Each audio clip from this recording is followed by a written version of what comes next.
Rowdy sheeter Borugadda Anil Kumar వ్యవహారం ఇప్పుడు రాష్ట్ర వ్యాప్తంగా సంచలనంగా మారింది. వ్యవస్థల్ని సైతం ధిక్కరించేలా బోరుగడ్డ వ్యవహార శైలి ఉండడం చర్చగా మారింది. గత వైసీపీ హయాంలో వ్యవస్థల్ని అడ్డుపెట్టుకుని ఆయన చేసిన హంగామా అంతా ఇంత కాదు. ఇప్పుడు కూడా వ్యవస్థల్ని మభ్యపెట్టాలని ప్రయత్నించడం, అది కూడా రివర్స్ అయి బొక్కబోర్లా పడుతున్నాడు బోరుగడ్డ.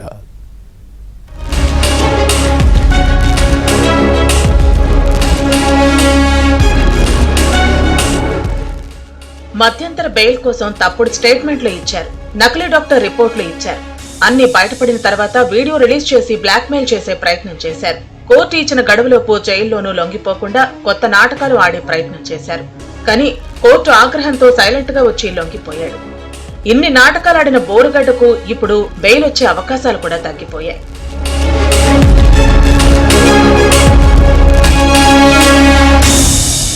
తన తల్లికి అనారోగ్యంగా ఉందని నకిలీ ధ్రువపత్రాలతో బురడి కొట్టించిన బోరుగడ్డకు ఏపీ హైకోర్టు మంగళవారం షాక్ ఇచ్చింది.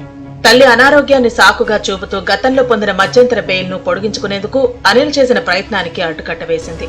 మధ్యంతర బెయిల్ ను పొడిగించే ప్రసక్తే లేదని తేల్చి చెప్పింది. గతంలో ఇచ్చిన ఉత్తర్వుల మేరకు మంగళవారం సాయంత్రం 5 గంటల్లోపు రాజమహేంద్రవరం కేంద్ర కారాగార సూపరింటెండెంట్ ముందు లొంగిపోవాల్సిందేనని స్పష్టం చేసింది. అయినా కూడా ఆయన గడువు సమయానికి జైల్లో లొంగిపోలేదు. సంబంధిత అధికారులు హైకోర్టుకు సమాచారం ఇచ్చారు.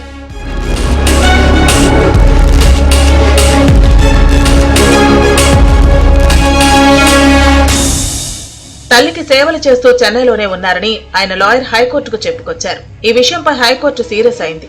మధ్యంతర బెయిల్ మరోసారి పొడిగించే ప్రసక్తే లేదని తేల్చి చెప్పింది. దీంతో అనిల్ కుమార్ ఎవరి కంటా పడకుండా, మీడియాకు సైతం తెలియకుండా బుధవారం ఉదయం 6:30 గంటలకు రాజమండ్రి సెంట్రల్ జైల్లో లొంగిపోయాడు. ఆ తర్వాత గుంటూరు పోలీసులు అనిల్ ను కస్టడీలోకి తీసుకుని గుంటూరు కోర్టులో హాజరుపరిచారు.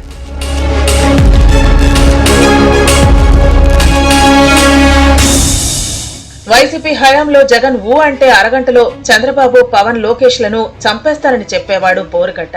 చాలా మంది టీడీపీ నేతలకు ఫోన్లు చేసి బెదిరించేవాడు.